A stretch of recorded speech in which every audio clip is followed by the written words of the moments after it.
বর্তমান যেহেতু ডিজিটাল যুগ, মানুষ প্রযুক্তি ব্যবহার করছে, এই জন্য প্রযুক্তি ব্যবহার করেও মানুষ তার স্ত্রীকে তালাক দিচ্ছে। তো আমরা তো সকলেই জানি যে স্বামী তার স্ত্রীর সামনে দাঁড়িয়ে মৌখিকভাবে যদি তালাক দেয় তাহলে তালাক পতিত হয়ে যায়। অনুরূপভাবে যদি কাগজের মাধ্যমে কাগজে লিখে দেয় তবুও কিন্তু স্ত্রী তালাক হয়ে যায়। অনুরূপভাবে হোয়াটসঅ্যাপ, মেসেঞ্জার, টেলিগ্রাম, সাধারণ এসএমএস এগুলোর মাধ্যমেও যদি স্ত্রীকে তালাকের কথা লিখে পাঠায় তবুও কিন্তু তালাক পতিত হয়ে যায়।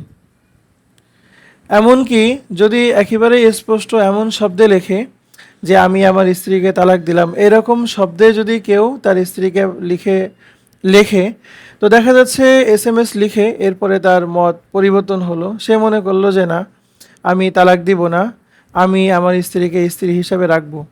কিন্তু সে যে লিখেছে মাত্র, তার হোয়াটসঅ্যাপে হোক, তার টেলিগ্রামে হোক, তার এসএমএসে হোক বা তার মেসেঞ্জারে হোক, এতটুকু লেখা মাত্রই কিন্তু তার স্ত্রী তালাক পতিত হয়ে যাবে, তার স্ত্রী তালাক প্রাপ্ত হয়ে যাবে ওই লেখার সাথে সাথে।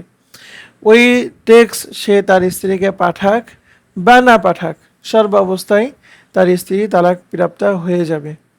তবে যদি এটার ভাষা এমন হয় যে এই বার্তা তোমার কাছে পৌঁছানো মাত্রই তুমি তালাক, এরকম যদি বলে থাকে, তো সেই ক্ষেত্রে কয়েকটা বিষয় এখানে লক্ষ্য করতে হবে।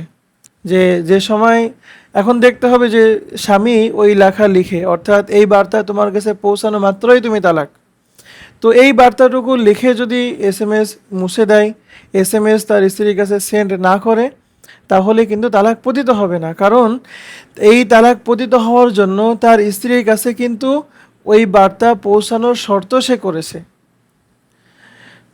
এরপরে যদি দেখতে হবে স্বামী সেন্ড করেছে কিন্তু দেখা যাচ্ছে ওই সময় স্ত্রীর নেট অফ ছিল, ইন্টারনেট বন্ধ ছিল, তাহলেও কিন্তু তালাক পতিত হবে না। কারণ ইন্টারনেট বন্ধ থাকার কারণে তার স্ত্রীর মোবাইলে কিন্তু ওই এসএমএস পৌঁছায়নি। আর স্ত্রী ইন্টারনেট চালু করার আগেই যদি স্বামী ওই বার্তাটা মুছে দেয়, অথবা দেখা যাচ্ছে স্ত্রীর মোবাইল চুরি হয়ে যায়, অর্থাৎ যে কোনোভাবে ওই বার্তা স্ত্রীর কাছে যদি না পৌঁছে, তাহলে কিন্তু স্ত্রী তালাক হবে না। অনুরূপভাবে সাধারণভাবে এসএমএসে যদি এইভাবে লেখে যে এই বার্তা তোমার কাছে পৌঁছানো মাত্রই তুমি তালাক হয়ে যাবা, এরকমভাবে যদি কোনো স্বামী তার স্ত্রীকে এসএমএস করে, তো আমরা জানি সাধারণ এসএমএসের জন্য ইন্টারনেট লাগে না। তো এক্ষেত্রে দেখতে হবে যে ওই যেই সিমে সে ওই এসএমএস সেন্ড করেছে ওই সিম স্ত্রীর মোবাইলে লাগানো অবস্থায় আছে কিনা। যদি মোট কথা ওই এসএমএস স্ত্রীর কাছে পৌঁছে তাহলে স্ত্রী তালাক হবে, অন্যথায় তার স্ত্রী তালাক হবে না। অনুরূপভাবে বর্তমানে ভয়েস এসএমএস এর মাধ্যমে, ভিডিও এসএমএস এর মাধ্যমেও তালাকের ঘটনা ঘটতেছে। এই সমস্ত জায়গায় কিন্তু অবশ্যই তালাক পতিত হয়ে যাবে। অনেকেই মনে করেন যে বিবাহের জন্য যেমন সাক্ষী প্রয়োজন, তালাক দেওয়ার জন্য এরকম সাক্ষী প্রয়োজন, যে না, বিষয়টা কিন্তু এরকম না। বিবাহের জন্য সাক্ষী প্রয়োজন, কিন্তু তালাক পতিত হওয়ার জন্য কিন্তু সাক্ষী প্রয়োজন না। এই বিষয়টা কিন্তু আমাদের বুঝতে হবে। এমনকি একেবারেই অনেকে মনে করে স্ত্রীর সামনে দাঁড়িয়ে তালাক না দিলে বোধহয় তালাক পতিত হয় না। এই বিষয়টাও কিন্তু ভুল কথা। তবে একটা বিষয় একটু লক্ষণীয়, যদি কোনো ব্যক্তি সাধারণ কোনো একটা দেখা যাচ্ছে ডেস্কটপে সে লিখলো যে তোমাকে তালাক দিলাম, অথবা তার কোনো একটা নোট প্যাডে সে লিখলো যে তোমাকে তালাক দিলাম, স্ত্রী তার সামনে উপস্থিত নাই, স্ত্রীর সাথে ওই সময় কথাবার্তা চলছে না, অর্থাৎ মোট কথা তার স্ত্রীর দিকে যদি ওই তালাকের সম্পৃক্ততা পাওয়া না যায়, যেমন কোনো ব্যক্তি একটা ফাঁকা মাঠে দাঁড়িয়ে বলল যে আমি তোমাকে তালাক দিলাম, এরকম যদি বলে, তাহলে কিন্তু তার স্ত্রী তালাক হবে না।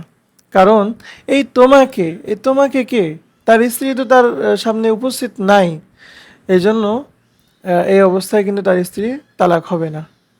কিন্তু অনেক সময় এমন হয় যে তার স্ত্রীর সাথে মোবাইলে কথা চলছে, তো কথা বলতে বলতে দেখা যাচ্ছে কল কেটে গেছে, কিন্তু সে বুঝতে পারেনি।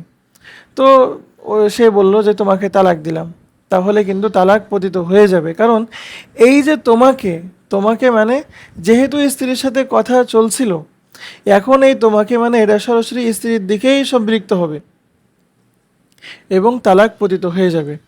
তো এখান থেকে আমরা আরেকটা বিষয় খুব স্পষ্টভাবেই বুঝতে পারি, সেটা হলো যে মোবাইল ফোনে কথা বলার সময় যদি স্ত্রীকে তালাক দেয়, তাহলে এটা তালাক পতিত হয়ে যায়। আল্লাহ তাআলা আমাদেরকে সহিভাবে মাসাইলগুলো বোঝার তৌফিক দান করেন।